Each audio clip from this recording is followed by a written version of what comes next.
Hey, did you know that the Torture Pod has merch? Yeah. Over at redbubble.com/people/torturepod, we have a whole bunch of different items that you can wear, adorn on your phone or your computer or your car to show your love for torture. We have Brazen Bull t-shirts. You can have the torture logo on a mug. Guild Array on Hat Day on a hat, if that's what you choose. Welcome to Latumba shower curtains. I mean, literally, anything you want. iPhone cases with sort your fucking life out on them. I mean, how much better does it get? And remember, all Pride merch sold, profits go directly to the Trevor Project. So you're also helping people in the process of showing your love for the podcast. So go to redbubble.com/people/torturepod. And as all the kids these days say, get your fit on, bro. I don't know if that's what they say or not. I'm not cool.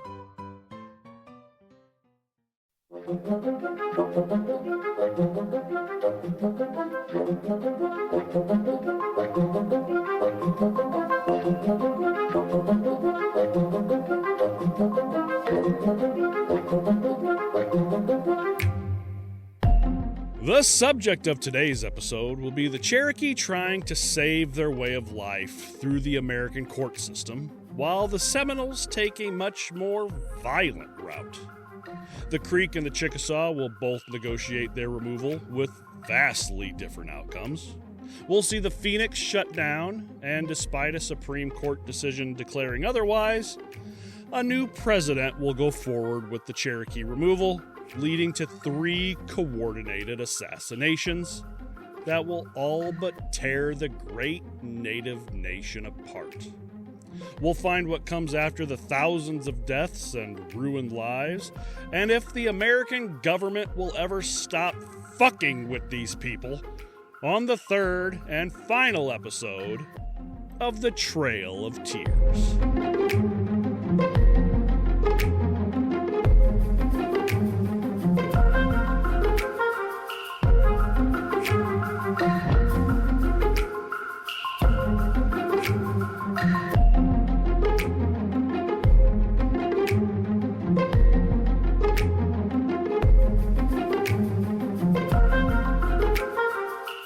I'm Kevin Young. I'm Dan Hourigan, professional problem solver because I make 90% of my own problems. And this is Phil Better. And this For those of you. Is Phil Better. And this is Torture.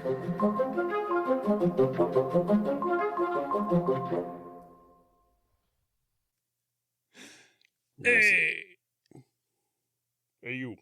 I gotta look at you. Yeah. Got a squeaky chair today. I don't know if you can hear it or not.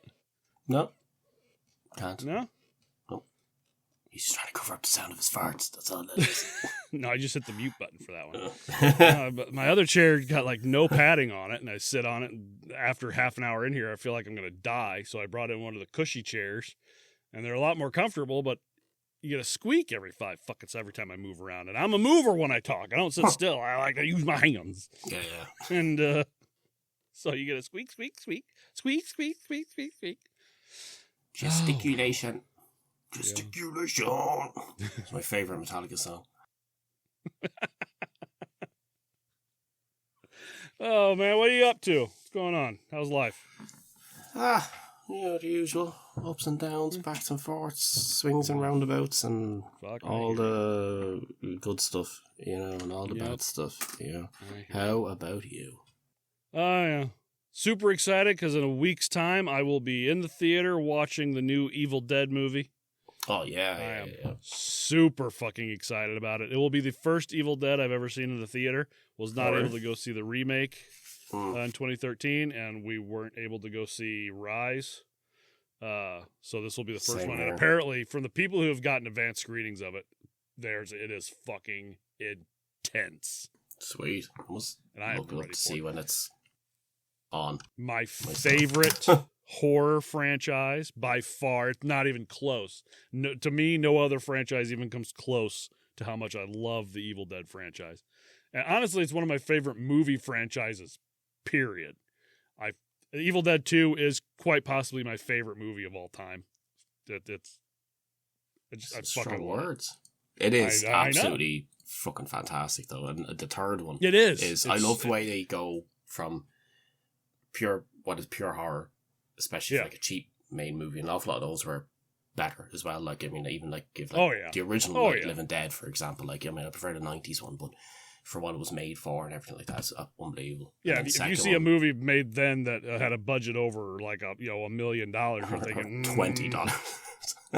yeah, you need to bring that down a little bit. Yeah, but then the second one being somewhere between horror and comedy, that has some great comedy elements to it, and the third one's pretty much just pure comedy. Like, it's third one is more of an action movie almost. Than a horror movie. Yeah, it's got horror elements. It's a horror movie, but it's got horror elements in it. But I mean, it's just a medieval. It's almost technically it's a fantasy movie. That's true, actually. Yeah, it covers it's really an awful a lot fantasy movie with horror elements in it. Yeah, so it's like Princess Bride with monsters. It is. It really kind of is Princess Bride with fucking monsters. That's a great way to put it. Yeah. All they need is Andre the Giant, and everything would be great. Yeah. And I enjoyed the 2013 remake. I thought it was good. Yeah. I know it gets a lot of hate from people. I loved Rise. Evil Dead Rise is one of those comfort movies for me that I would put on just to have on. It was like The Lord of the Rings, Evil Dead Rise were like the movies I jump back and forth to just have on the TV. I fucking love it. And it's got probably the best opening title sequence of all time. Rise was good. She rises up out of the lake, and then the Evil Dead Rise comes up over the fucking trees. Yeah. It's perfect. I believe, and The Mummy that came out earlier this year is also supposed to be canon to the Evil Dead universe. Oh, really? Not technically an Evil Dead movie, but is an Evil Dead movie. Well, if you look at the lore, technically the Friday the 13th movies are Evil Dead movies because Jason is canonically a Deadite. He technically doesn't come from hell. She brought in a demon through the mirror. Oh, realm. Sure, they had that in which one of them was it? Was it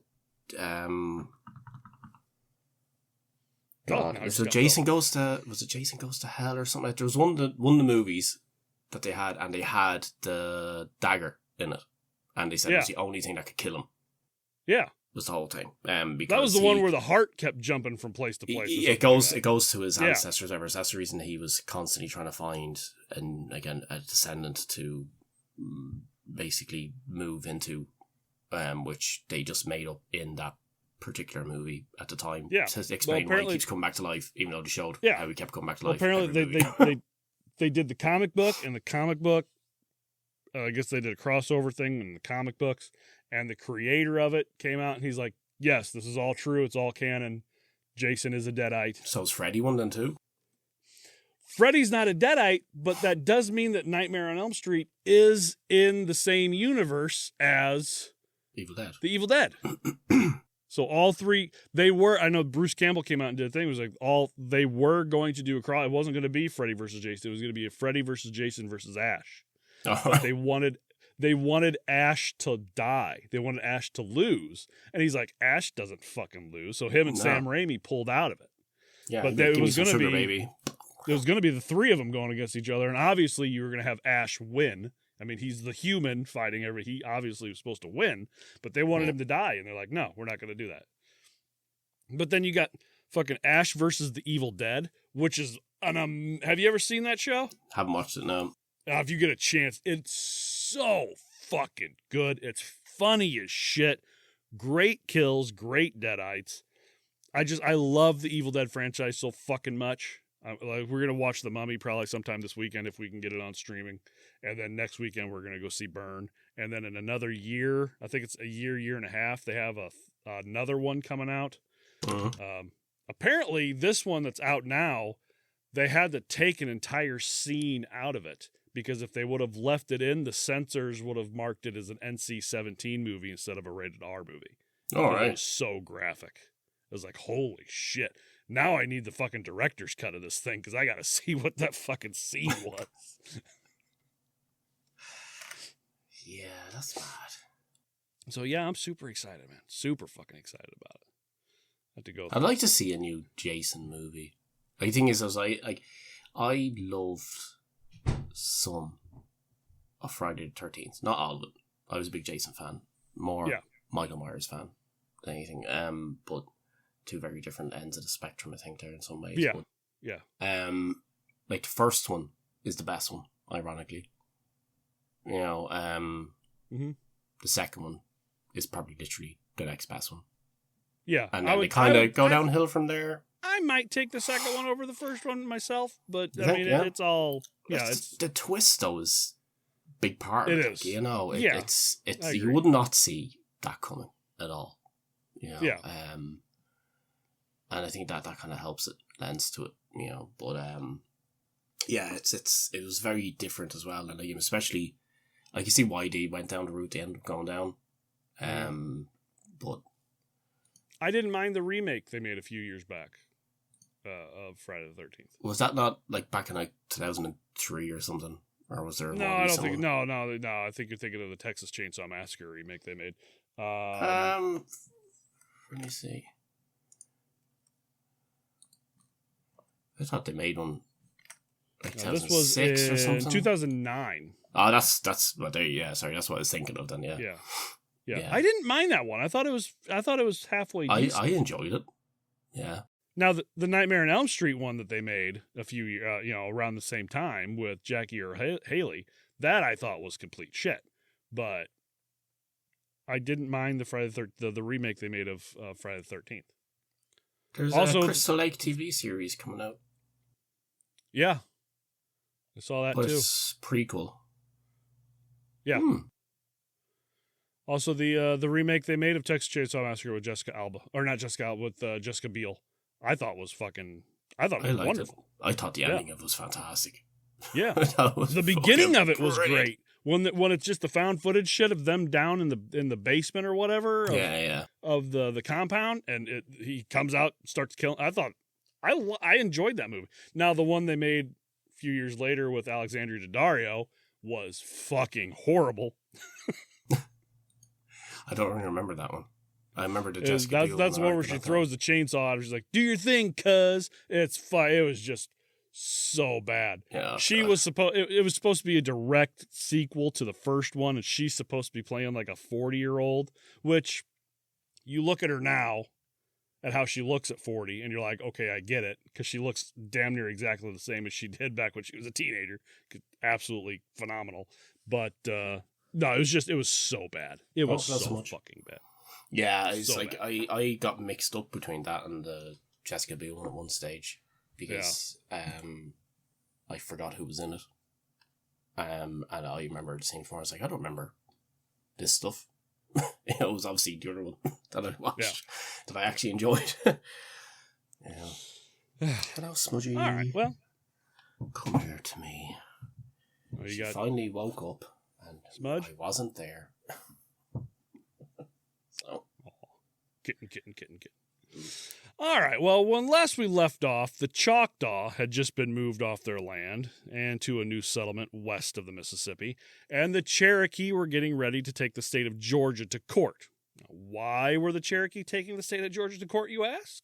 Well, they argued that the United States signed a treaty recognizing the Cherokee Nation, so Georgia had no legal authority to invade Cherokee territory or dismantle their government. They filed suit directly with the Supreme Court. And lawyers argued that the Cherokee Nation was a foreign nation under the Constitution and therefore had the right to bring a case directly before the Supreme Court. Normally you have to wait. Normally you have to go through the lower courts and work your way up. They went straight to the fucking top. This was a bold strategy because if the court agreed, it would effectively recognize the Cherokee as a sovereign nation entitled to treaty protections.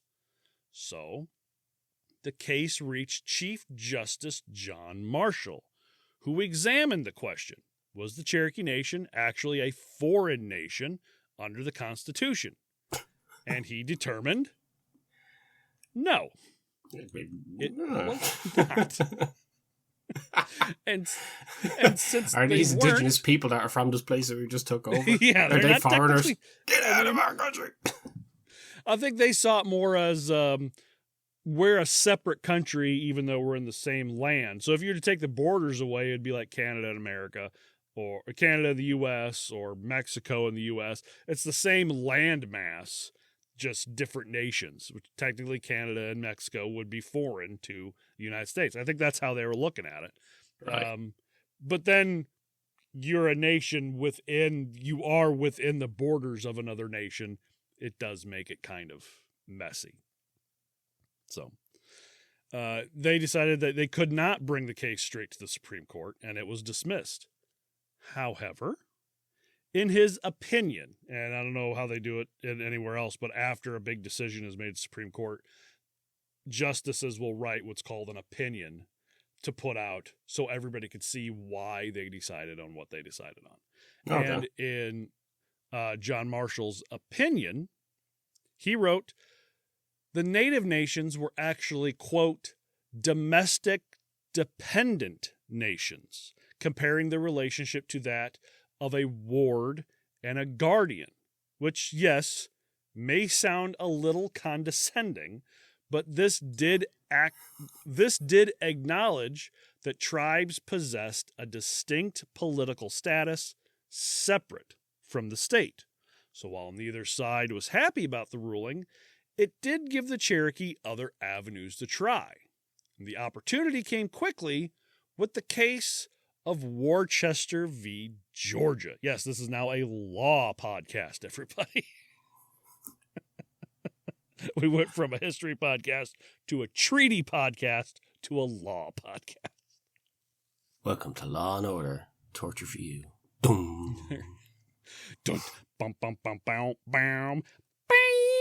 Okay, I'm not going to do the whole thing. Now, see, along with all these other very racist laws Georgia set when gold was discovered, it also declared that all white people living in Cherokee lands had to obtain a license from the state and swear an oath of allegiance to Georgia. That's some bad trails you're going on there, bud. I can hear the singing in German in the background already. Yeah. Need to put your hand up little higher. Now, this wasn't so much about regulating settlers as it was about weeding out Christian missionaries that publicly supported Cherokee sovereignty. And Worcester was one of those, helping the Cherokee fight removal, translating documents, and using the Phoenix to spread the Cherokee perspective. And just like Samuel Worcester, most missionaries refused to comply. They argued that the law violated treaties between the nation and the federal government.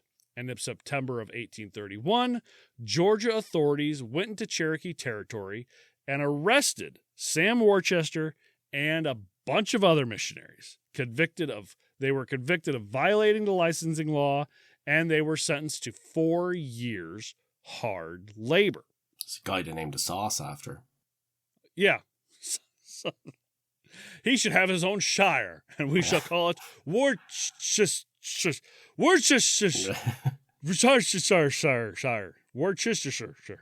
Bless you. Thank you.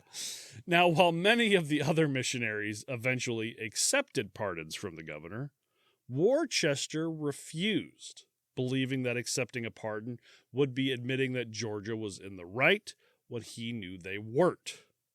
So instead, he appealed the conviction all the way to the Supreme Court. In 1831, lawyers argued that the federal government had the authority to deal with Native nations, not the states, pointing to numerous treaties, and that Georgia couldn't just ignore those and decide to do whatever they wanted as far as the Native nations were concerned. Otherwise, there's no real need for a treaty. Which is, I mean... Let's be honest. There was no need for a treaty to begin with. Right? There was no need for it. There's no need for a lot of this. None of them, I mean... Could live in He's peace not and wrong, harmony. ladies and gentlemen. Yeah. He's not wrong. No. Now, Georgia didn't even bother participating in the hearing. They argued that the Supreme Court had no authority over what happened inside Georgia's state lines. All right. So on It's March like 3rd, it's like did America like win their War of Independence and then just everywhere turned around and said, "Well, we'll just do what the fuck we want now." yeah, You know, let's Something like that. put our own government in place, but let's ignore them. You know, yes. We're going to put this government, and then we're going to have a whole bunch of other little governments, and neither one will listen to one another. good God. I mean, you have a lot of people who are just like, it should be federal government, and everybody's on the sides of state rights. And you got these two people, and then there's a civil war because the people who wanted state rights wanted the right to own people, and the people who wanted federal government didn't so much. So No. So on March 3rd, 1832, the same Chief Justice John Marshall declared that the Cherokee Nation was a, quote, distinct community with its own territory in which Georgia's laws had no force, and that relations with native nations belonged exclusively to the federal government, establishing a major precedent for the tribal self-government and the federal authorities over Indian affairs. So a win, right? Well, I mean, if in a perfect world, sure, Cherokees could definitely put a check in the win column. But the state of Georgia, and Andrew Jackson to go along with it, had other ideas. See, the Supreme Court doesn't have its own independent police or military force. They can make rulings, but it's up to the government to enforce them. So technically, unless the president sends in troops, the state of Georgia didn't have to comply. They could still go onto Cherokee territory and do pretty much whatever they wanted. It was up to the president to enforce it. And in case you haven't been paying attention, that wasn't going to happen. It's a bit of a dick. Jackson figuratively spat in the face of the court, saying, quote, John Marshall has made his decision. Now let him enforce it. I mean, it's one of the many flaws of the American legal system. That's We're like facing the the same old thing now. TLDR Yeah. type of thing, you know? It's like, you don't care. Yeah, Yeah. okay. We have the Whatever. same issue now with the president who just does what he wants, and even if the Supreme Court says you can't do that, he's like, well, I'm going to try and do it anyway. Yeah. I mean, yeah. For many Cherokee leaders, especially Major Ridge, this was the moment when faith in the American legal system began to collapse, and there would soon be a rift in the Cherokee leadership because of it. Now, while all that was happening, there were other tribes fighting their own fights. And for those of you out there screaming, just grab a gun and shoot a white man. Don't go down without a fight. The courts are crooked. Don't trust them. There was a tribe out there that agreed with you. The Seminoles. They say they saw and heard what was happening and said, nope, not today, fuckers. How about you?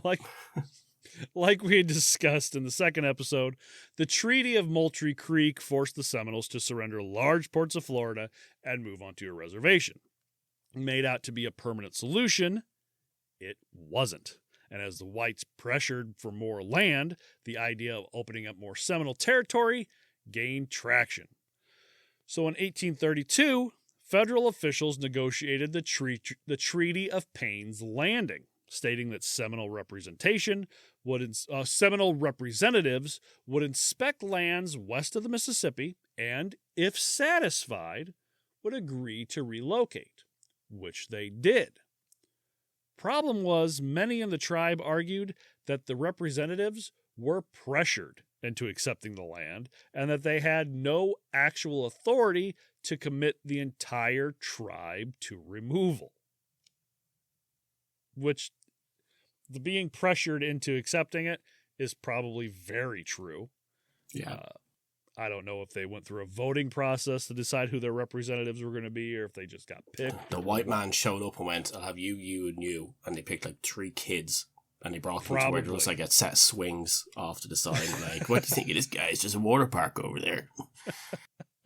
This is your land? Holy crap, guys, it's a McDonald's. Yeah. This is all yours. All for your whole family if you want. Then came the ascension of Osceola, a young leader, not the principal chief, but an influential voice in the tribe. He believed that removal would destroy the Seminole society and that the government couldn't be trusted. I would go with those instincts, personally. He became increasingly hostile towards officials attempting to enforce the treaty. Through the next few years, meetings between Seminole leaders and government officials became tense and confrontational. During one such meeting, Osceola reportedly stabbed his knife through the treaty while declaring his opposition to removal, which is a pretty metal fucking thing to do. Yeah. And not even just forced removal. He opposed any kind, voluntary or otherwise. In November of 1835, one Seminole leader, Charlie Emathla, decided to take the government up on their offer of compensation for emigration. Osceola tracked him down, murdered him, and took the money the government had given him, sending the message that anyone supporting removal in any way would be treated as traitors. This motherfucker is serious. It's turning into Rambo. What's going on here? A little bit. They drew first blood. Well, no, technically, you did. You just killed the guy. It's like metaphorical blood. It's not real first blood. It's like, first blood, Yeah. Then on the afternoon of December 28th, 1835, federal agent Wiley Thompson was outside Fort King in Florida, modern-day Ocala. I was really hoping you'd say coyote. Every time I talked about him or wrote anything about him, that's all I could think was I'm writing about a fucking coyote. Yeah. Wiley Coyote Thompson. He was outside Fort King, modern-day Ocala, with several companions. Now, Thompson had become the federal government's chief representative to the Seminoles at Fort King, tasked with convincing the Seminoles to leave Florida, increasing pressure by banning the sale of firearms, gunpowder, and lead to the Seminoles. He even went as far as arresting Osceola after a particularly heated confrontation during one of their many discussions at the fort, Osceola spending 2 nights in chains until he agreed to behave and publicly support removal. This was something that Osceola would let burn in his mind. So, on that day, Osceola took a group of around 60 or so Seminole warriors to the fort and hid, waiting for an opportunity. As Thompson and his party moved away from the protection of the fort, the Seminoles launched an ambush from concealed positions. The attack was sudden. Thompson was struck by multiple bullets almost immediately and fell. The attackers continued firing to ensure he was dead. Several others with him were also killed. Thompson was then scalped, and the warriors retreated back into the woods. Now, just a few hours later, Major Francis L. Dade, who had been ordered to march from Fort Brooks, modern Tampa, to reinforce Fort King, his command consisted of roughly 108 to 110 soldiers, depending on the source, were traveling the almost 100 miles through dense Florida wilderness. Now, they knew nothing of the killings that had just happened at the fort. This is something they had been ordered to do a little while ago, and they were tromping through the woods, the swamps. And the Seminoles knew they were coming. Several Seminole leaders, including Chief Micanopy, Chief Jumper, and Alligator, another high leader, began planning an ambush. That's a cool name. Yeah. It's like Gator from the other guys. Yeah. I was a pimp, they called me Gator. Everybody's getting all these. You don't mess with Gator's bitches. You don't mess with Gator's bitches. Moonbeam and Sunshine. They're like, let's call him Great White Shark. The Seminoles intentionally conducted the two operations for the same day. For nearly a week, Seminole scouts shadowed Dade's column through the forests. The soldiers were aware they might be attacked, but as the march continued without incident, many became less cautious. Dade reportedly stopped having the men build defensive positions at night and relaxed some security measures. The Seminoles waited patiently for the right moment. And on that morning, the soldiers entered an area of pine forest and palmetto scrub near present-day Bushnell, Florida. Around noon, the Seminoles launched their ambush.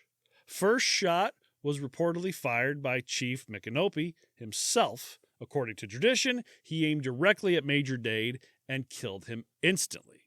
And within seconds, Seminole warriors opened fire from concealed positions. Soldiers had virtually no warning, and many were hit even before they understood where the attack was coming from. The initial volley killed or wounded nearly half the command, and by the time it was all over, around 102 soldiers were killed. Now, this would be called the Dade Massacre, and it marked the beginning of the Second Seminole War, one of the longest and most expensive Indian wars in American history. I told you, Seminoles aren't fucking around. They're fair play to them. Yeah. I agree with them. I agree with them too.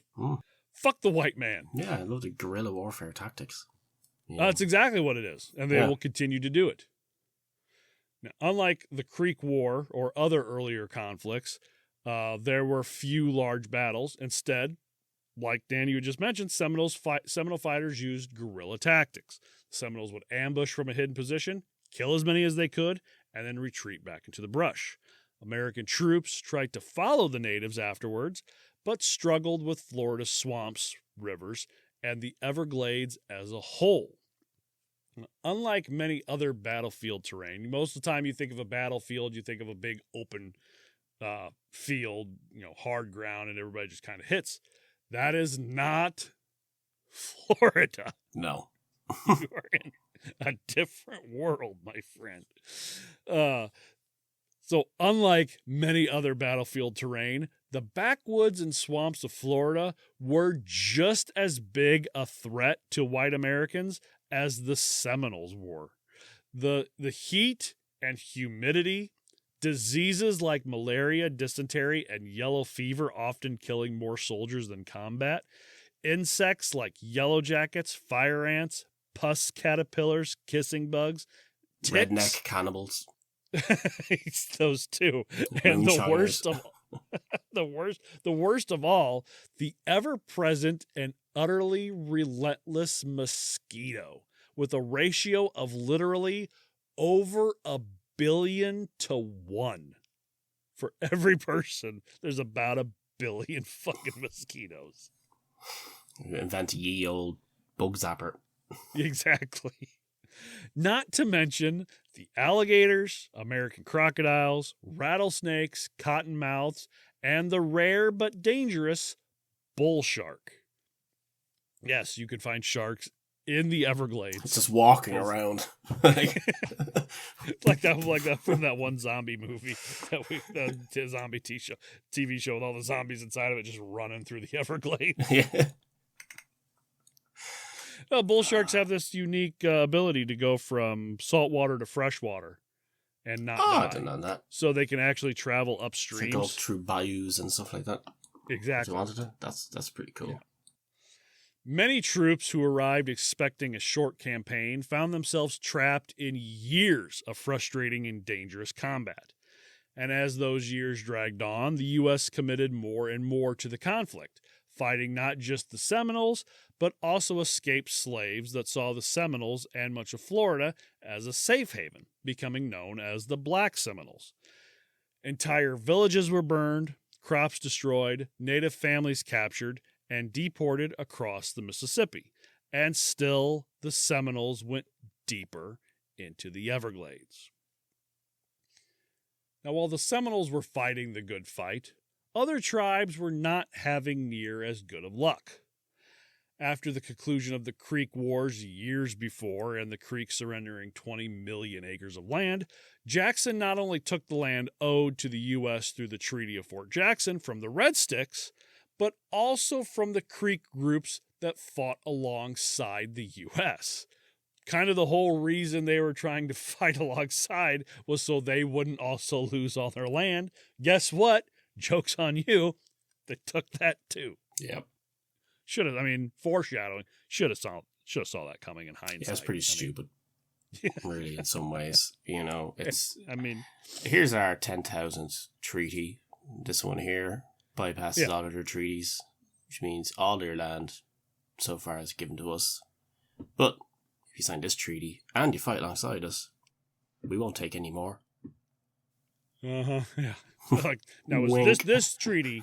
Does this treaty override the other? Yeah, this is the last treaty. This is the good treaty. None of the other ones matter. This will be the last one. Everything's fine. This is the last treaty. Yeah. Promise, swear on my mother's grave. Yeah, last treaty. That's why they invented the auto pen, was to sign all those fucking treaties. Exactly. Now, in March of 1832, due to increased pressure for more and more land, the government negotiated with Creek leaders under pressure to sign yet another treaty. The Treaty of Cusseta, an agreement that promised individual land allotments to Creek heads of family and chiefs. Each family was supposed to receive 320 acres, and each chief 640. But few kept them long. Unlike the Choctaw Treaty, Cusseta broke up the Creek Nation. Then speculators, squatters, lawyers, and traders descended onto the Creek territories. Fraud spread quickly, with settlers stealing not just the land, but the money and allotments promised to the Creeks that stayed in the Alabama area. Tensions finally hit a breaking point, with murders, assaults, and attacks occurring on both sides. By 1836, parts of the Creek Nation were in open revolt. Series of raids and killings, with some Creeks attacking settlers and destroying property, and militias responded with force. The federal government sent troops, and General Winfield Scott oversaw the roundup of thousands of Creek men, women, and children, confining many in temporary camps that were overcrowded and unsanitary, with disease spreading quickly. Around 15,000 Creeks were forced to move west, some by wagon, others on foot, and many by riverboat. Again, disease was widespread. Food shortages, sick children, exhausted elderly, and families separated during the move.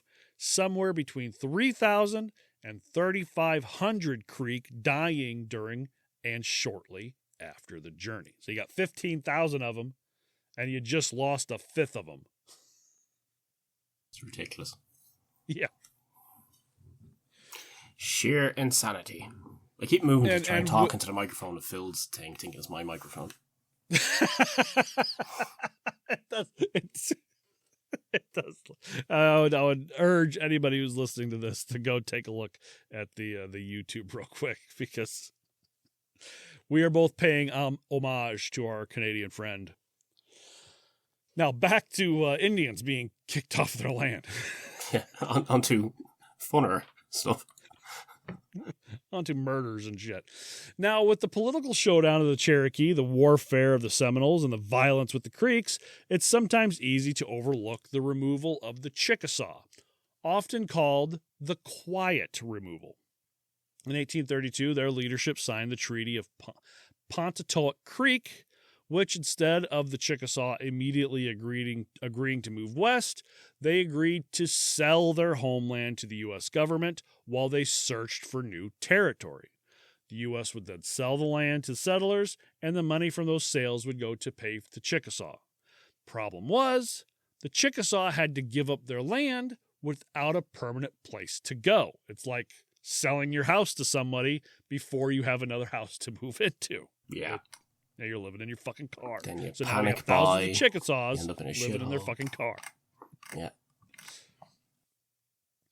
For years, their leaders would search for acceptable land in the West while they waited for their land to be sold off. Eventually, they landed on territory occupied by the Choctaw in Oklahoma. And by 1837, large-scale migration began. The Chickasaw organizing most of the removal themselves. No massive roundups, families able to pack their belongings, and even though the trip was still long and difficult with disease, bad weather, poor roads, food shortages, and death still occurred, the mortality rates were lower. Yeah, that's all. That's all they had to deal with. The mortality rates were lower than those of the other tribes, most historians estimating the deaths between only 500 to 800. So still not great, but much lower than all the other tribes. And this could be because they were given the opportunity to do it themselves. All the other removals you'll see will be headed up by the Army. It'll be get your shit and get the fuck out. They won't have time to grab everything they need. They won't have time for a lot of things. The Chickasaw, not that I'm saying they did it the right way, because I think I like how the Seminoles did it. They fought back. Many of them died. Still, they put their foot down. But not if you're today, going, Buster. Yeah, if you're going to go the route of, you know what, we see the writing on the wall, we need to go because this is going to get worse. If that's the way you want to go, the Chickasaw did it the right way. The entire thing, moving themselves out, they pretty much did on their own, which is what led to so many fewer deaths. It's my opinion, anyway. And that just leaves us with the Cherokee. Now, up until the Worcester debacle, the leaders of the nation were all on the same wavelength. Fight in the courts, oppose removal, support sovereignty. But afterwards, there was a split between the leadership. Ross wanted to continue fighting, petitioning Congress and relying on treaties. Well, Phoebe wasn't having any of it. Then Chandler said, not a fucking chance. Yeah. He believed removal could still be stopped. But the Ridges and Elias Boutineau figured that the courts had already failed them. Georgia was doing what it wanted with support from the president, and removal was inevitable. They had pretty much lost all hope. Georgia starting arresting people that challenged state authority. Thousands of white settlers now believe they owned Cherokee farms. The Cherokee Phoenix was shut down, and the printing press was confiscated by the Georgia Guard to prevent any revival of the paper and to stop anti-removal publication. Now, this would kill the Cherokees' primary way of communicating with the citizens of the nation and their most effective way of influencing public opinion to the rest of the U.S. Remember, this was a paper that wasn't just read by Cherokee. It was available all throughout the Southeast. Yeah. And there was a lot of American citizens who read this and saw, hey, what's going on isn't right. To think that every white American was saying, get these Indians the fuck out of here. I mean, most of them probably, but it definitely was not all of them. There were people on the side of the Native Americans. Just, it's hard to stand up to the government, you know? Yeah, I get it. Yeah. Now, over the next couple years, John Ross would repeatedly go to Washington to meet with congressmen, appeal to northern churches, and even talk with the president, doing anything he could to delay the removal.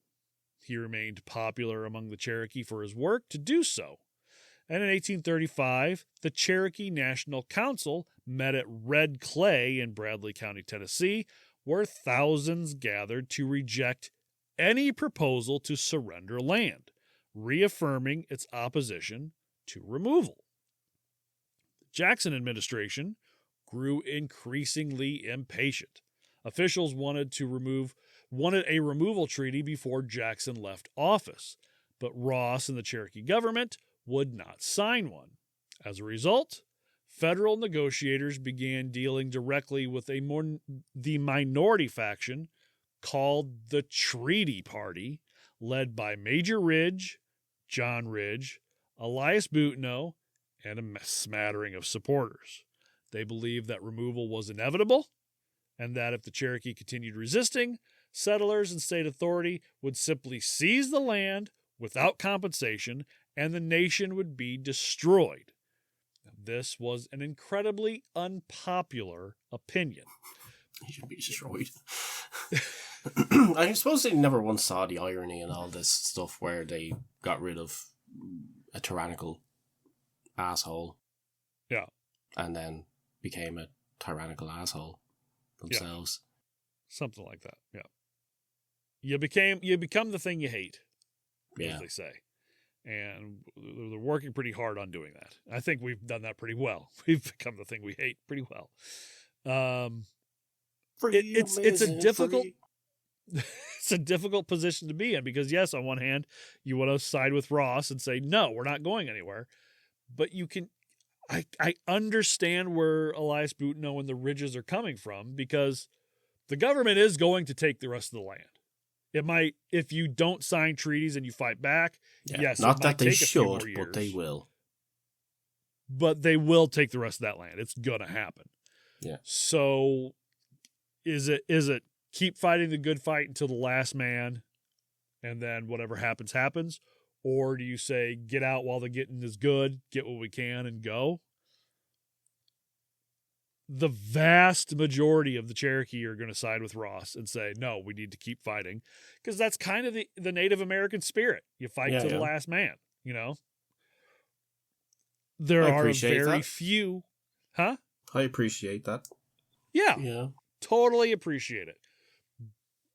And it comes down to like people who are facing prison time. You know you didn't do anything wrong, but they're presenting you with a deal. Like, do I fight until the very end, until they throw me in jail for the rest of my life? Or do I take this deal where I can get off with probation, but I'll have to admit to something I didn't do? There's always a good side and a bad side to pretty much all these decisions. Not a lot of people, very, very few people agreed with the treaty party about signing a treaty and moving. Yeah. But if you kind of look at it, it isn't necessarily the stupidest thing to do. I mean, it's circumstances. Yeah. And all that jazz. Yeah. So then in December of 1835 at the Cherokee Nation's capital of New Echota, modern-day Calhoun, Georgia, the treaty party made their move.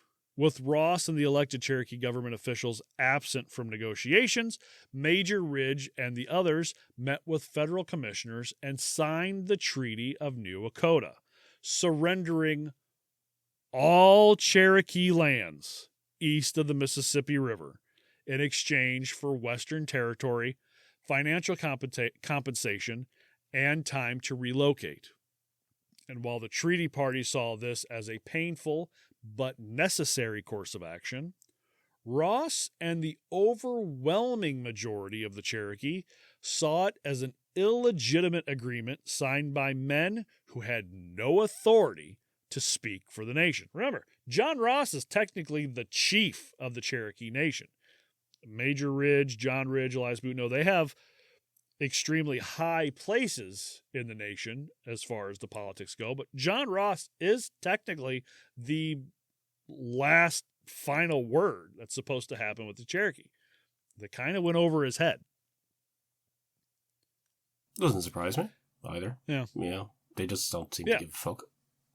Yeah. Oh, I can't give them to my there are people out there still today who see them as kind of traitors, but I can't give them too much shit because it wasn't something they were doing for personal gain. They honestly thought they were doing something to save the rest of the nation. Yeah. It's just I get that. All right, yeah. But it's still something they shouldn't be doing. Yeah, it's not. Yeah. It wasn't their place to do it on their own. Yeah. They should have gone with the way the rest of the Cherokee wanted, even though it wasn't what they thought was right. But they made their decision, and they will pay for it. I'll just say that.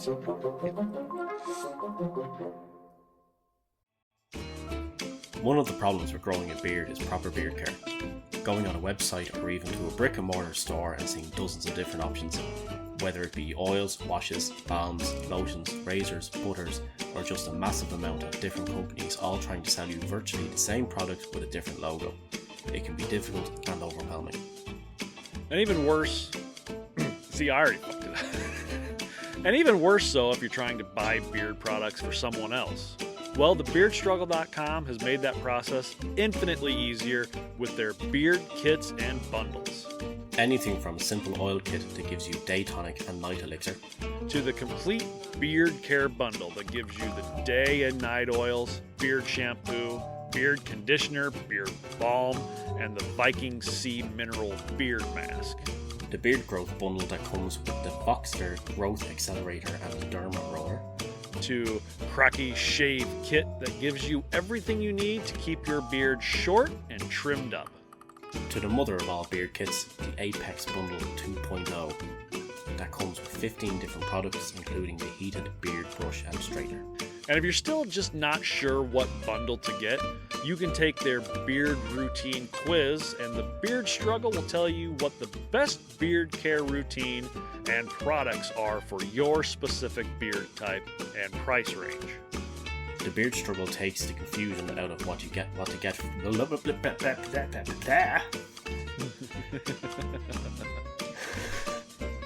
Anyway, the Beard Struggle takes the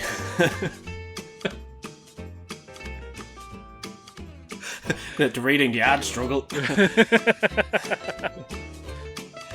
The Beard Struggle takes the confusion out of what to get for your beard or that special beard wearer in your life. And the best part is, since it's a bundle, you save money. And with our exclusive discount code, TORTURE19, that's TORTURE 19, you'll save even more, 19% at checkout. And with their 90-day money-back guarantee, you have absolutely nothing to worry about. And since they never test on animals, you can feel good supporting an ethical company that also produces a quality product. TheBeardStruggle.com. Do what's right for your beard. Do what's right for your face. Sort your fucking beard out.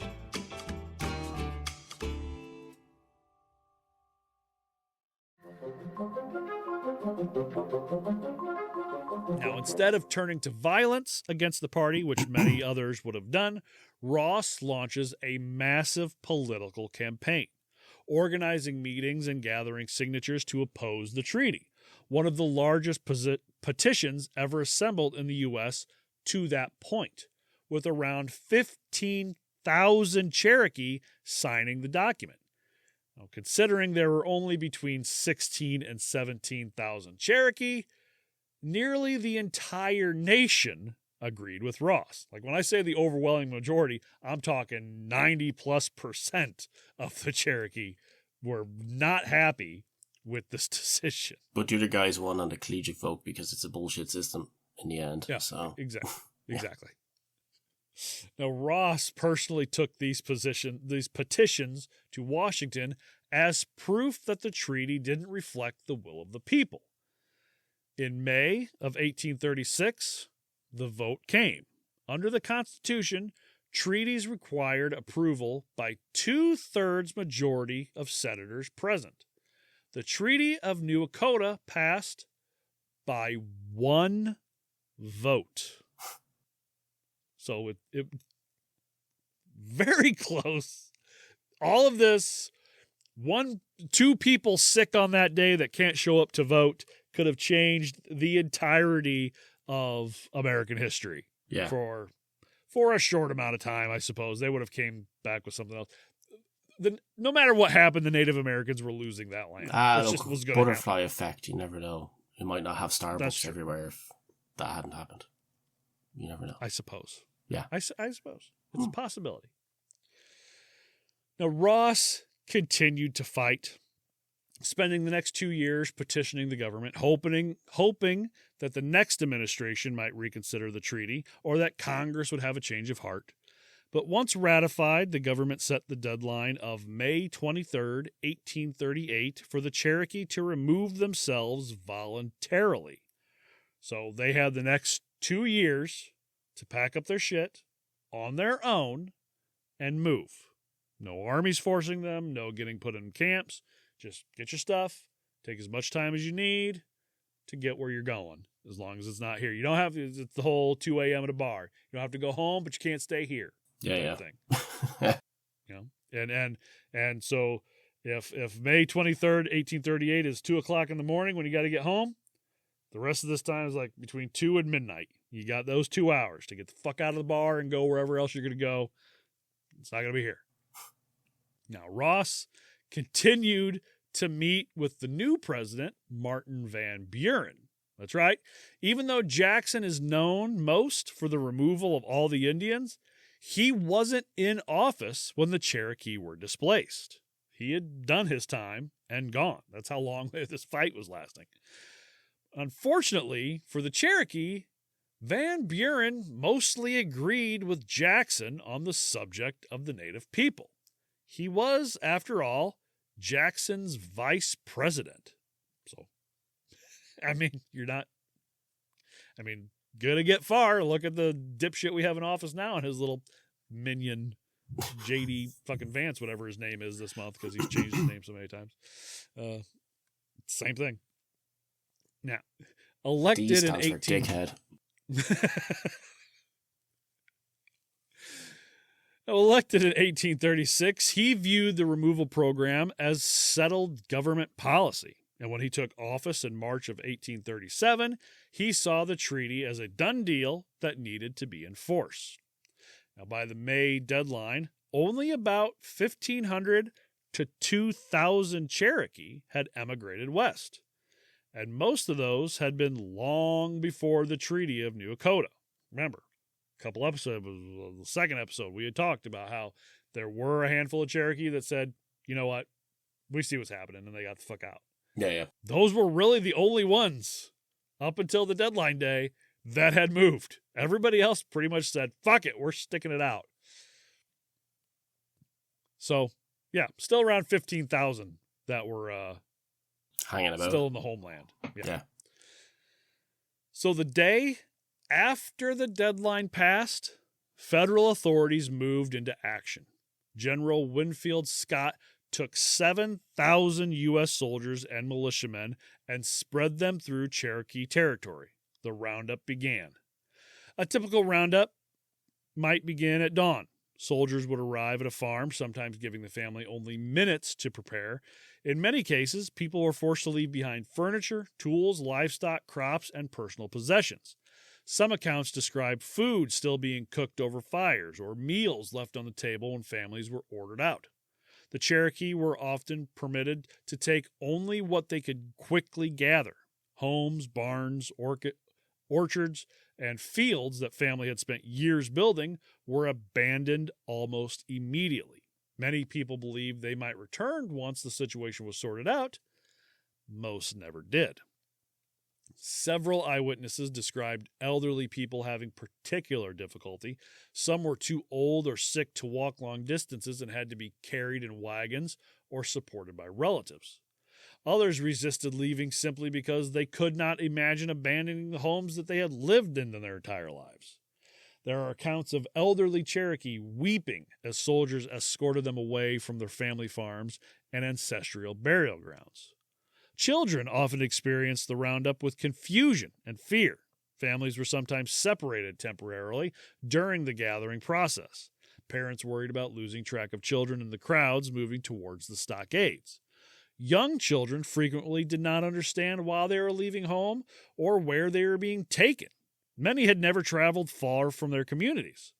Some survivors later recalled seeing mothers trying to comfort frightened children while they themselves had no idea what would happen next. The stockades became another source of suffering. These were temporary detention camps surrounded by fences and guarded by soldiers, and condition varied from place to place, but many were overcrowded and unsanitary. Thousands of people were concentrated in relatively small areas during hot weather. Concentrated in camps. What does that remind us of? Jesus Christ. Yeah, you can see somebody certainly read some history books for another country. Clean water. We put them into camps. Migrate.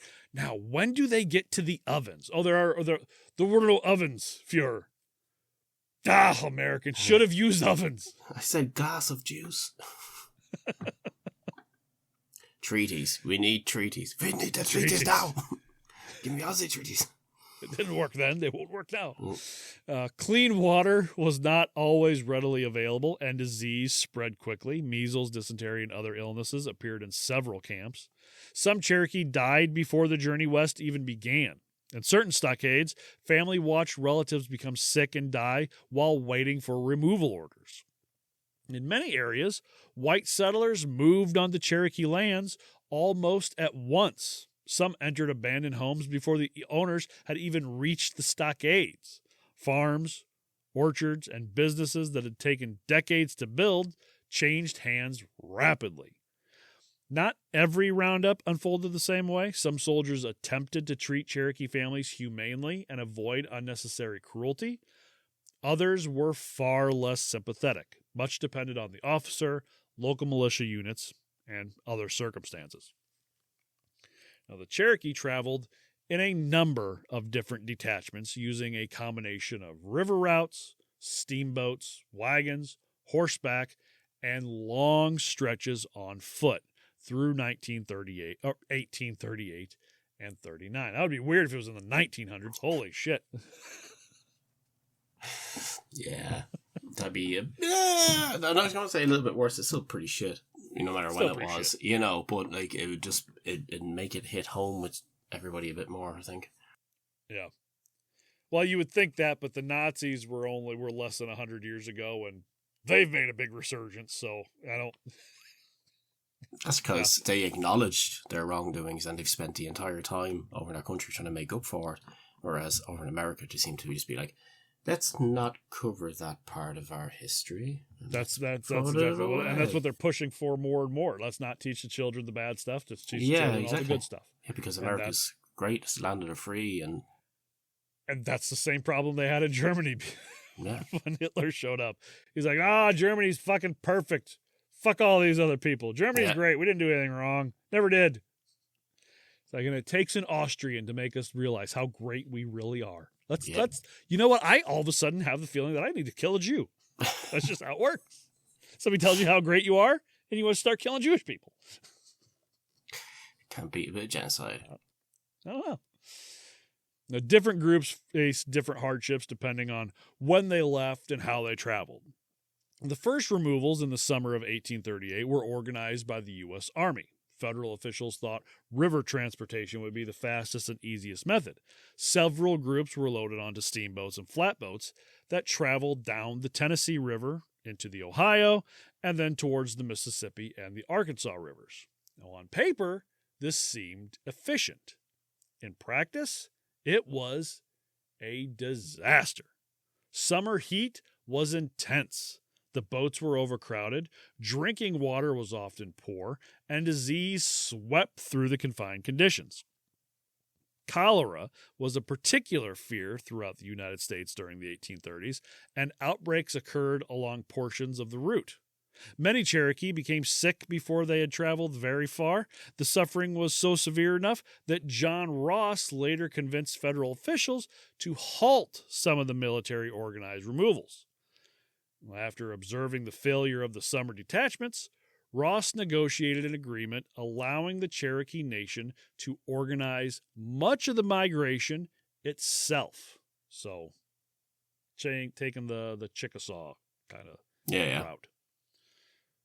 Beginning in the fall of 1838, most Cherokee traveled in detachments led by Cherokee conductors rather than army officers.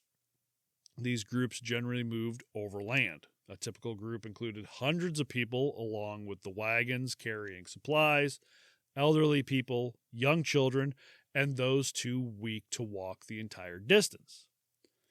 The biggest problem with overland travel was the sheer scale of the journey. The sharks. Depending on the route. The shark, yeah, apparently there's sharks. Yeah.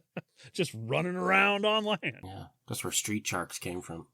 Yeah, big herd of them just coming over the hills. That's the next Sharknado movie. Land sharks, oh my God. Land sharks.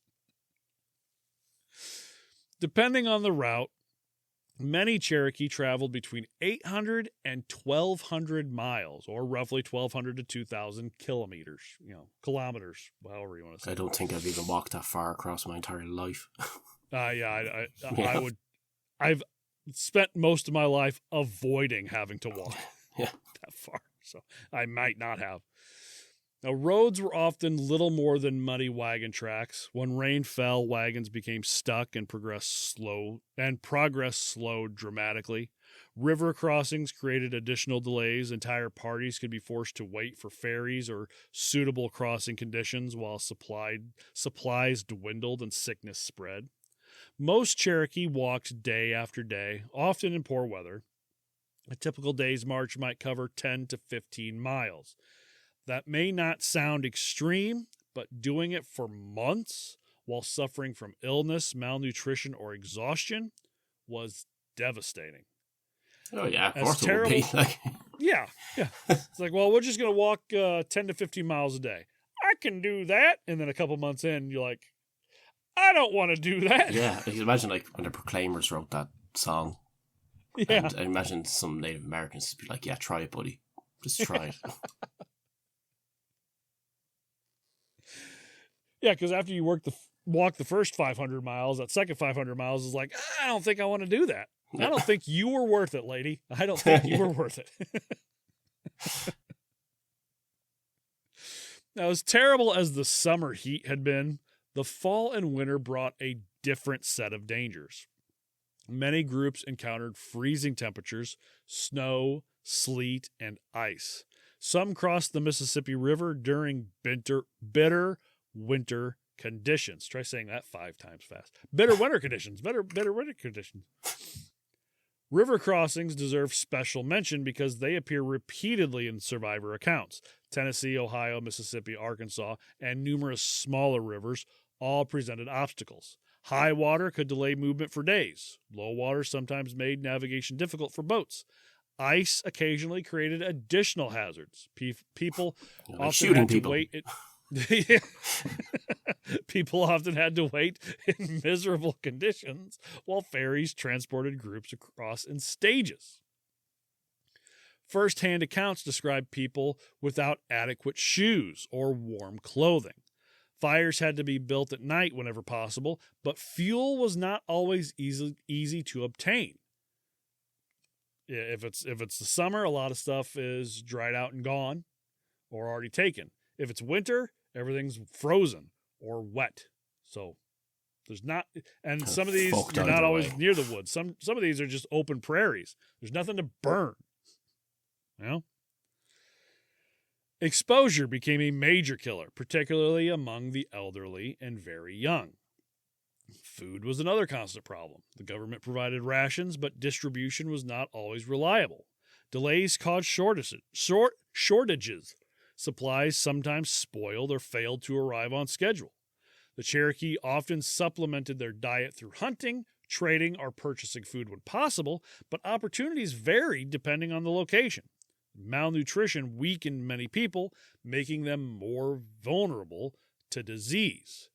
And the disease was the real executioner of the trail. It spread through every camp, boat, and wagon. Dysentery swept through the groups, leaving people so dehydrated and weak they could barely stand. Pneumonia and influenza spread through camps where families huddled together for warmth during freezing nights. Measles tore through children who were already malnourished and exhausted from months of travel. There were no hospitals waiting ahead, no effective medicines, and often no way to rest. Those who became sick were expected to keep moving or be left behind. Every day, the lines grew a little shorter. When someone did die, the groups would not stop for long. Mothers buried children, children buried parents, husbands buried wives. There were even accounts of mothers carrying their dead babies for miles or possibly even days just to find adequate ground to bury them in. Graves were dug beside the road, often shallow because the ground was frozen. A brief prayer was spoken if there was time, and then the detachment had to keep moving, leaving loved ones behind forever. Survivors later remembered the journey as a seemingly endless procession of sickness, funerals, and fresh graves stretching westward. And by the time many detachments reached Indian Territory, death had become such a constant companion that seeing another burial no longer shocked them. It had just become a part of daily life. Rebecca Neugin, I've never really been able to pronounce her last name, Neugin, Neugin. Nugget. Eugen. Nougat. She experienced the removal as a child, later recalled the freezing weather, constant sickness, and nights when numerous people died. She would recall in her 1932 interview with historian Grant Foreman, quote, "There was much sickness among the immigrants, and great many little children died of whooping cough. Rebecca and the group she was in traveled because of floods, delays, and severe winter weather for nearly a year, claiming as many as a third of those that began the journey with her and her family dying along the way." Fuck that. A fucking year of walking this shit. And they don't even have a volcano to throw the fucking ring in it. Yeah, exactly. It's just so anticlimactic. If Funny, only they'd had some giant eagles. Yeah, I was literally about to say that. Well, technically they did have a giant eagle of freedom, but it was the one that was pushing them along the route. So yeah, going America, fuck yeah, get out, just kick them, get out. Freedom isn't free unless it's you guys. Then get fucked. America isn't free, especially for all of you. Yeah. It's going to cost you a lot of land. You're not true-blooded Americans. They're like, we're the only ones who are true-blooded Americans. A true-blooded American is made of many mixed different types of bloods. If you're a pure blood, well, we don't want you here. Yeah. Fucking mutts taking over the country is all we are. Just a bunch of mutts. Damn mudbloods. Yeah. That's what they are. I can't believe you just said that. I can't believe he just said that. Now, one of the most important figures during the migration was John Ross himself. Ross did not simply remain behind issuing orders. He accompanied portions of the migration and dealt with personal tragedy along the way. His wife, Quatty Ross, died during the removal near Little Rock, Arkansas. Her death became a symbol of the suffering experienced by Cherokee families, regardless of social status or political influence. So now it's not just they betrayed me by going behind my back and signing the treaty.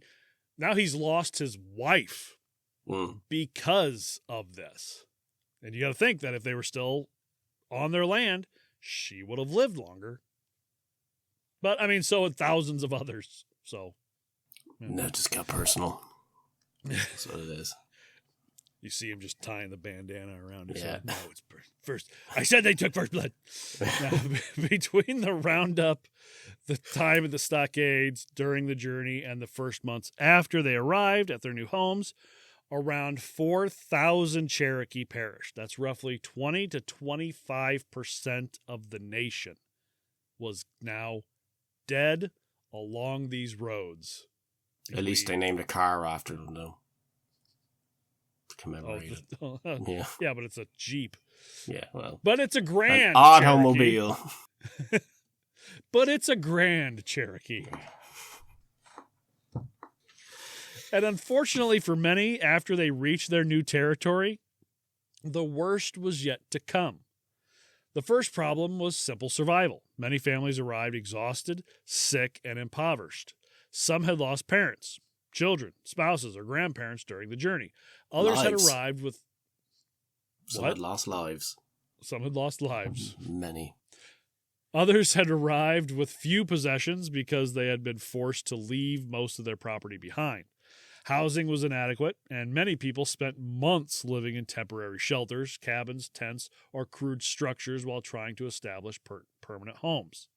Disease remained a major problem. The same illnesses that had spread during removal, dysentery, measles, influenza, pneumonia, and other infections, continued to affect communities after arrival. Some Cherokee, and you think, oh, we finally made it to the land that we're supposed to be in. We finally ended this journey. Fucking bacteria in your body does not know that and does not give two shits. If you're sick on the journey, guess what? You're going to be sick when you get there, and you're going to pass it on to all these other people still. So, yeah, that didn't all end just because they got to where they were going. What? I thought they might walk through some form of protective layer now that they're not walking anymore. Suddenly, it's all okay. Like in the movies, when you just walk into a room and it hits you with a mist of air, and all of a sudden, now all the bacteria, they had a giant one just outside of Oklahoma that everybody walked through. That's good then. Yeah, so everybody should be fine now. Some Cherokee who survived the Trail of Tears died shortly after reaching Indian territory because their bodies had already been weakened by months of hardship. The second major problem was political. By 1839, there were already thousands of Cherokee living in the West before the Trail of Tears. These people, often called the Old Settlers, had emigrated years earlier and had developed their own government and leadership. Old settlers sometimes resented the newcomers, which is always how it is. The people who are already there always resent the new people coming in. They don't want change. I don't like change. Yeah, that's it. They give out the music to listen to and all that stuff. Yeah. Yeah. Wearing their acid-washed jeans and their hats on backwards. Yeah. Damn assholes. Then there was the Treaty Party and the Ross faction. Now, these groups blamed one another for the catastrophe, and while the Treaty Party argued they had only tried to save what could be saved, Ross supporters blamed the Treaty Party for the loss of the homeland, and they were about to get the justice they felt they needed. So, back in the early 1800s, late 1700s, the Cherokee leader Enkalatanga, a.k.a. Doublehead, was a prominent war chief during the Cherokee-American Wars, commanding Cherokee, Muskogee, and Shawnee forces against settlers. After peace in 1794, Doublehead embraced a mixed strategy of accommodation and land negotiation, and he became the first speaker of the Cherokee National Council and chief of the Lower Cherokee. He advocated adopting early Euro-American ways while defending tribal sovereignty and prosperity in the lower towns of present-day Alabama and Tennessee.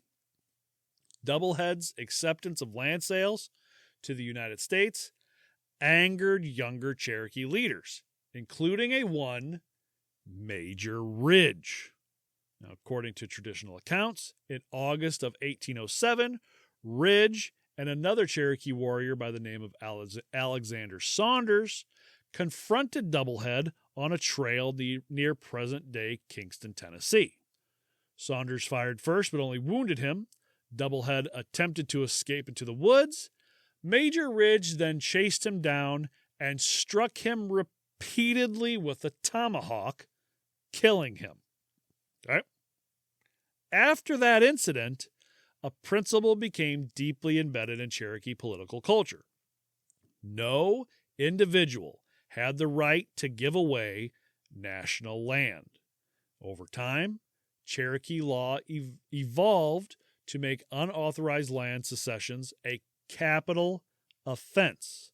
And when the treaty party signed the Treaty of New Dakota, many Cherokee leaders believed they had violated the law. It's kind of interesting that the man who first dealt out the punishment for this type of crime then is now guilty crime. Of it himself. Yeah. And about to be punished. So it's like, you kind of started it, bud. This was you did it first. Yeah.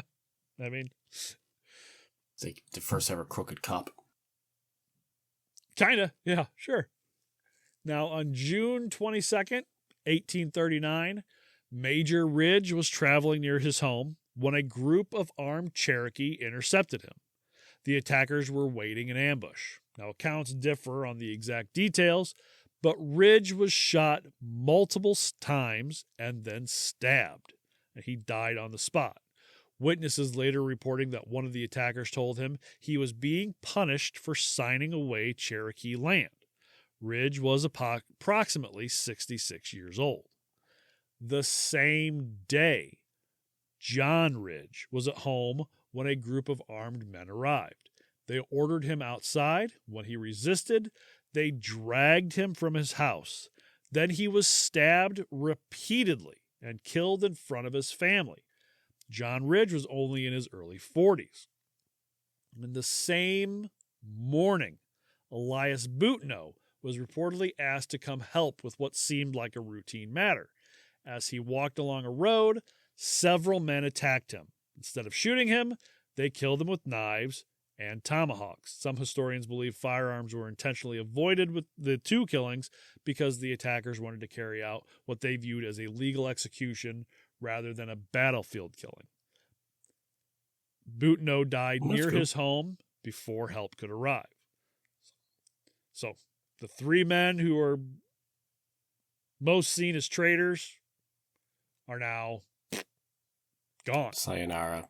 Adios. But there's always repercussions for what you do. The assassinations nearly plunged the Cherokee Nation into another war. Treaty Party supporters were outraged and demanded justice. Ross supporters viewed the killings as enforcement of long-standing Cherokee law. And violence continued sporadically for years. And the political division created by the Treaty of New Dakota never completely disappeared. This animosity would carry over into the Civil War just a few years later, when some would join with the Confederacy and others with the Union. Essentially, a civil war within a civil war. The Creeks and Seminoles would be divided the same way.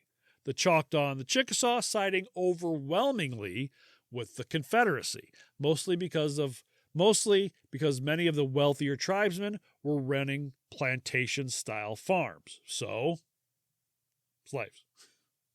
Yeah. I mean, good old slavery. Foundation of America. Yeah. And for some of it makes sense, I guess, but you want to fight the federal government who's fucked you over so bad. But in other sense, it doesn't make sense to be on the side of the Confederacy because the Confederacy was all about state laws, state rights, and the states were the ones that really fucked them over in the first place. So, honestly, probably should have just stayed out of the Civil War and killed any white men that you saw coming, regardless of Confederacy or Union. But that's actually very fair. Yeah. What side are you on? What side are you on? I'm Confederacy. I'm on the Union. And then you shoot him, and then somebody, well, I'm on the Union side. Yeah, fuck you too. And you shoot them too, because fuck both of you. Yeah. Now, you just imagine the Union and Confederacy come together, and then the natives just kind of just sitting back, just watching, and just pick it off whoever's left. Just like, let's just keep this going. Yeah. Well, see, and now that was a thing with a lot of these Civil War battles, and a lot of battles throughout history anyway, is they were almost spectator sports. So there would be a spot where they would come and battle, and you'd see people like up on a hill having eating a picnic, popcorn, watching the battle. Exactly, watching the battle. A lot of them died because the battle never stays right where it's supposed to. It moves.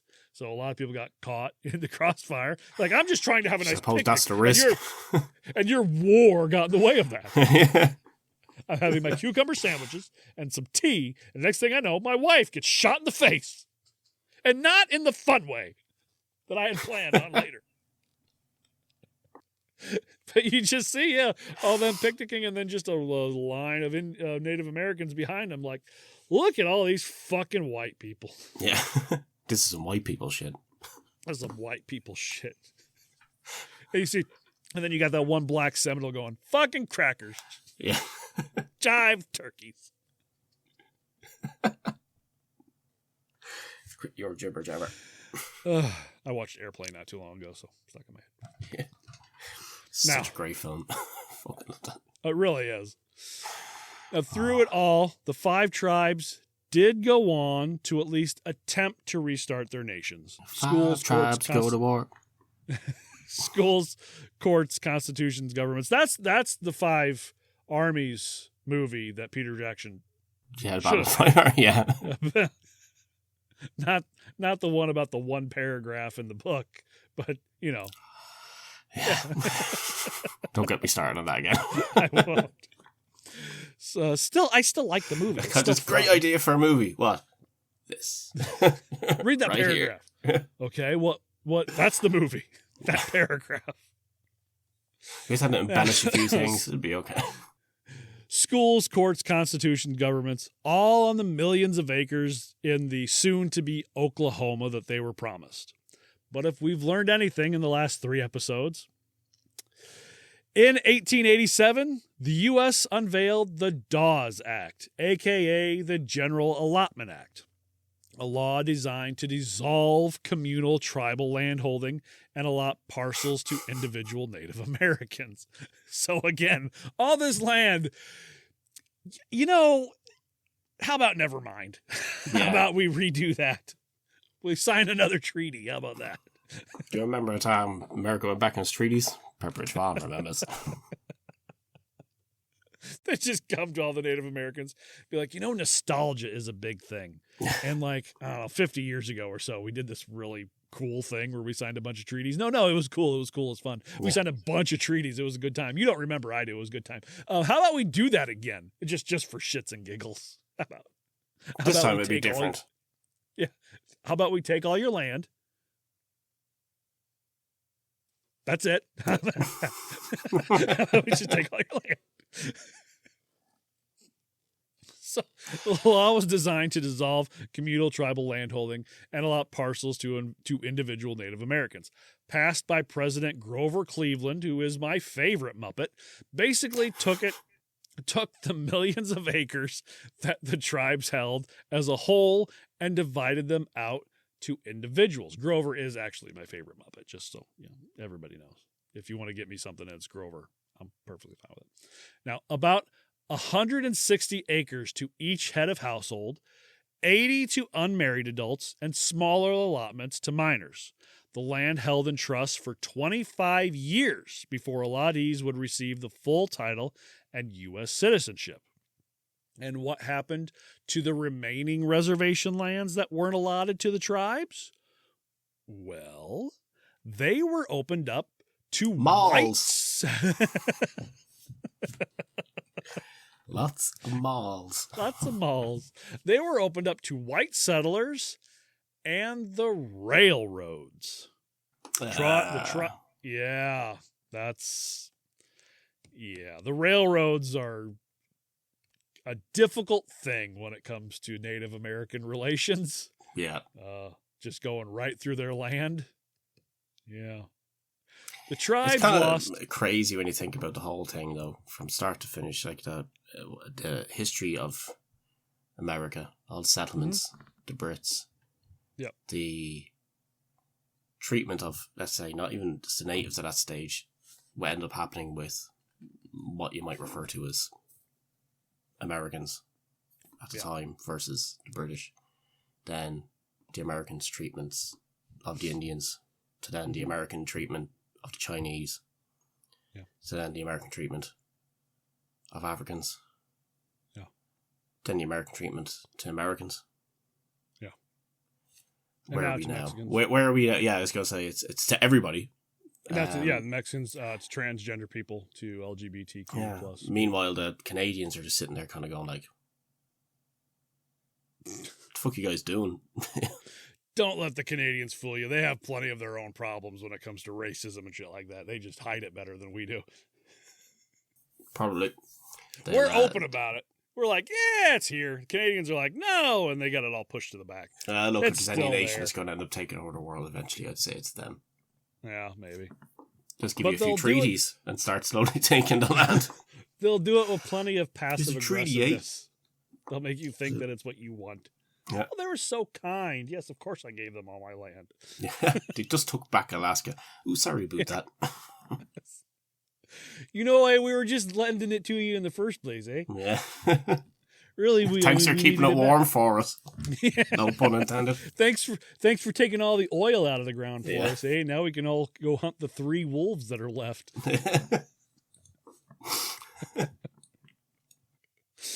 Well,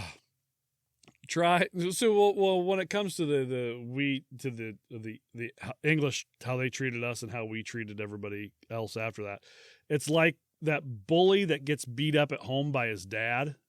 Yeah. And then goes to school and beats up on everybody else because he's so wounded by getting beaten up by his dad. We're the bully. England is the drunk dad that beat us, and we're the bully that goes to school and then beats everybody else. It's funny the way that we didn't do that though. No, because you were like the little brother who also got beat up but became a better person because of it. We're the older brother because we were at it for much longer. You were older, but you're littler. Oh. You're older. It's one of those things where the middle child got really big. That's true. Your English daddy beat you so much he stunted your growth.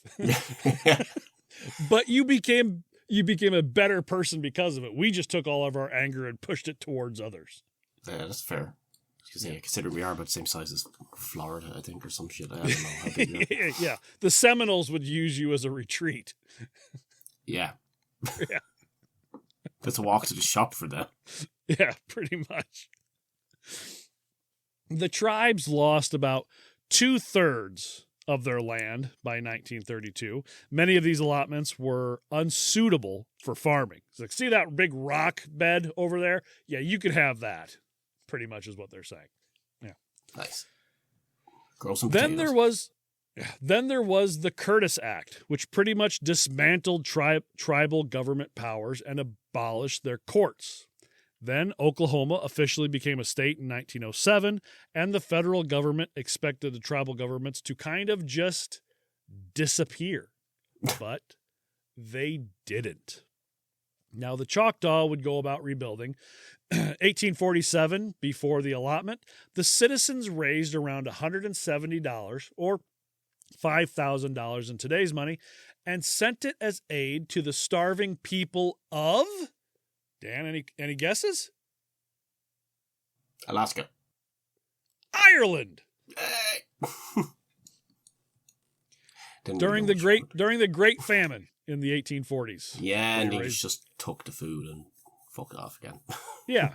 But they raised as much money as they could, sent it to Ireland because, they knew what it was to starve. As of today, the Choctaw Nation of Oklahoma is the 3rd largest native nation in the United States by population and land area. The nation operates under a constitution adopted in 1983, featuring an elected principal chief, assistant chief, and 12-member tribal council. Its jurisdiction spans 8.5 counties in Oklahoma, providing services in healthcare, education, housing, and business development to its citizens. The Chickasaw, not as large as the Choctaw, is still one of the most economically successful and politically influential tribes in the nation in the U.S. The Muscogee Creek Nation, slightly bigger than the Chickasaw, established a constitution in 1979 and has a reservation that encompasses about 11 counties in eastern Oklahoma. One of the most important developments as far as Muskogee sovereignty and the ability to govern themselves was the McGirt versus Oklahoma case in 2020. See, a member of the Muskogee Nation Jim C. McGirt, which, first off, what a fucking name. Not Jimmy McGirt, not Jim C. McGook or what. Jim C. McGirt. It's a cool name. It's a hell of a name. Well, he committed sex crimes against a child in Oklahoma. Oh, well, fuck himself. Fuck your name. However, great name. These crimes... Massive dickhead. Yeah. We're not listen, this is not a reprieve for Jim C. McGirt. This is not a go Jim C. But Jim C. McGirt is a piece of shit. However, the court case that comes from it is what will change things. Because these crimes were committed on reservation land. And since Congress never technically disestablished the reservation promised to the tribe, he argued the state of Oklahoma had no right to try him. The Supreme Court agreed in a 5-4 ruling that it fell under federal or tribal authority. The reservation established by the treaty remained Indian country, meaning that the Greek reservation still existed, then so did the others. Soon, courts applied the same reasoning to the other tribes in Oklahoma. So it pretty much stated, hey, all these reservations, because of treaties, are still governed by the tribes, not by the state. Which after 150 some odd years is finally a win for the Native American people. It's just ridiculous. So yeah, it's like kind of like the way they did all the treaty bullshit and give them all this land and then turn around and dictate what they do with it. Just... Yeah, you gotta wait till COVID hits before the Supreme Court's finally like, yo, those treaties that you guys signed, we're gonna keep you. You gotta stick to them there. And the American government's just like, God damn it, shouldn't have signed all those treaties. 10 million of them. Yeah. Now, the Seminoles are unique in the fact that not all of them were sent to Oklahoma. Remember, hundreds of them went into hiding in the Everglades in Florida. So not only do we now have the Seminole Nation of Oklahoma, but we also have the Seminole tribe of Florida and the Miccosukee tribe of Indians of Florida. And then there are, of course, the Cherokee, almost torn apart completely after the 3 assassinations and the Civil War inside a Civil War. They split into 3 distinct tribes: the Cherokee Nation, the United Kiowa Band of Cherokee Indians, and the Eastern Band of Cherokee Indians. The nation, now the largest federally recognized tribe in the U.S. And that, ladies, gents, and otherwise, the tale of the Trail of Tears. Bunch of assholes. Yeah, we really screwed the pooch on that one, didn't we? Yeah, pretty much, yeah. It's not really... It's another one of those subject matters where it's like, I ain't gonna say too much, you know? No, please say it all. No. It was like the usual piss take stuff, in the sense that, like, talking about somebody getting hot poker shoved up their ass, I'll fucking make jokes all day, but not that stuff. Yeah, well, all that stuff's coming back, so don't worry about it. We'll get to that, and you'll be able to have all the fun in the world with making fun of that shit. Yeah, that's terrible stuff, really. You know, absolutely. Yeah, it's not great. We should be ashamed of ourselves. The problem is, I don't think most Americans can feel shame about America. I think it's kind of been bred into them to think that we are the best at every single thing we've ever done, and including genocide and yeah. But listen, if we're going to do genocide, we're going to do it better than everybody else. That is true. Germany one-upped us there for a little bit, but don't worry, we'll get it back. We'll get it back. I promise. Someday. Thank you to our patrons, Willow Quinn Fowler, Sam How do you say that? And Molly Mitchell. You can sign up as well at patreon.com/torturepod. 1 week of our cult leader tier for free. Go to torture.podview.com. And that's where you can find all our socials. You can find places to listen to us. You can find the episodes that have already been put out. There's a way to contact us on there, or you can email us yourself, torturepod@gmail.com. Buymeacoffee.com/torturepod to donate. Again, redbubble.com/people/torturepod for merch. All Pride merch profits donated to the Trevor Project. Go rate and review wherever you can. Thank you to our sponsors. You can support us by supporting some of them. So I want to just have a word about this. I was listening. I don't often listen to the show after it's been put out because by that time I've already listened to it 5 or 6 times through, writing it and recording it and editing it and all re-editing and all that stuff. But every once in a while I'll go in and I kind of like to listen to the sponsor parts, the very beginning with the commercials, shoot over to the middle and then go down to the end just to make sure the transitions actually came through well and all that stuff. And I've been hearing some ads for certain products and certain other podcasts that I'm not super happy that have been advertised on our podcast. Like?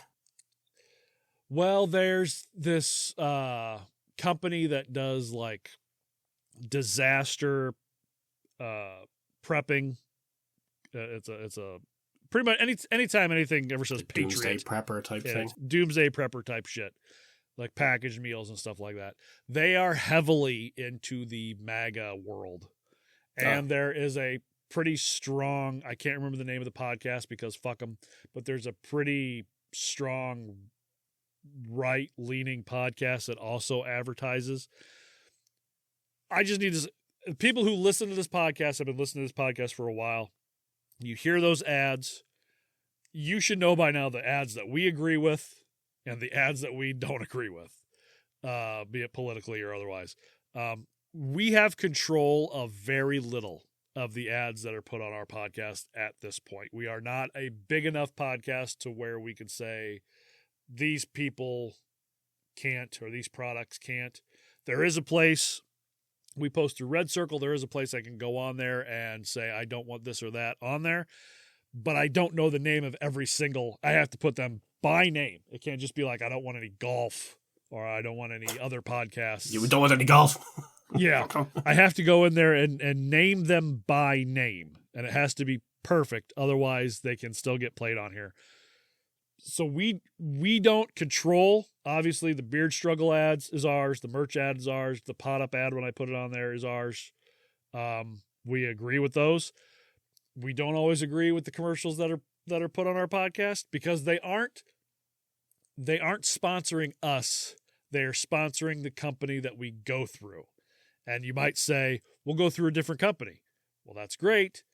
We've already worked up to a level of where we can get ads so we can get paid a very small amount of money to keep this thing going. Yeah. And one, by switching, we will no longer be there and we'd have to work our way back up. 2, any other podcast platform we go to is going to be the same exact thing. You pay enough money to a podcast platform, they're going to put your ads in. As long as you're not saying anything defamatory or promoting violence, they don't care. So you are going to hear some sponsors that we don't necessarily agree with. I apologize. Feel free to email us and let us know about them. Because I'm not going to necessarily hear the same ads that you are. They're going to put in whatever ads they do. If you hear something that you don't think we would agree with or you don't agree with, email me. Tell me the name of the sponsor. I will go on to Red Circle and I will put them in as to not be a sponsor of our show anymore. It's that simple. All right? Sweet. Just letting you know. But thank you to the Beard Struggle, to Pot Up, and some of the other sponsors for your support. A hint for our next episode. I promise blood, goddammit. And here it is. Yeah. We're getting back into the bloody goodness of this show, of what made this show your favorite fucking torture-based podcast hosted by a Midwesterner and an Irishman. It's nice. It's gonna get bloody. it's going to get violent. More foreign and exotic torture elements. It did. I'm not saying, but it's like the Mississippi Can Whisperer or something fucking stupid like that. Dan, any words of wisdom? I actually completely forgot again to write anything down. Just look up some Confucius bullshit. About not signing treaties. Yes, exactly.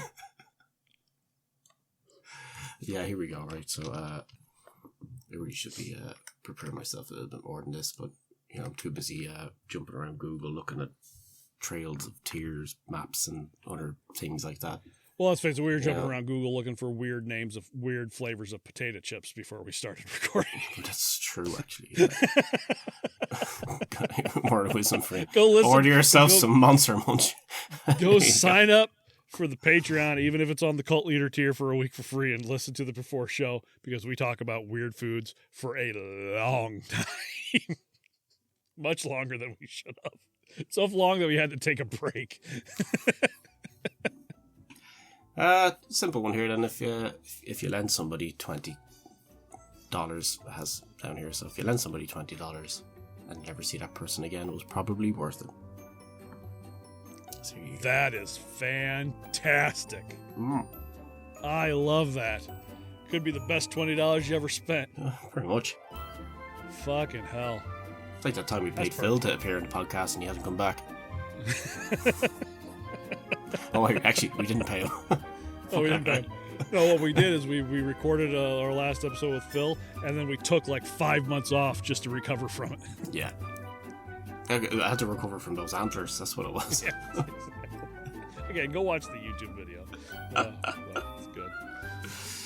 All right, well, hope everybody enjoyed that. Yeah, we'll get back to the blood and guts on the next episode. I promise. There's gonna be plenty of gore for you to sink your teeth into. All right. Yeah. Good stuff. All right. Take care of yourselves. Take care of one another. We'll see you. See you next bloody time. Let's go.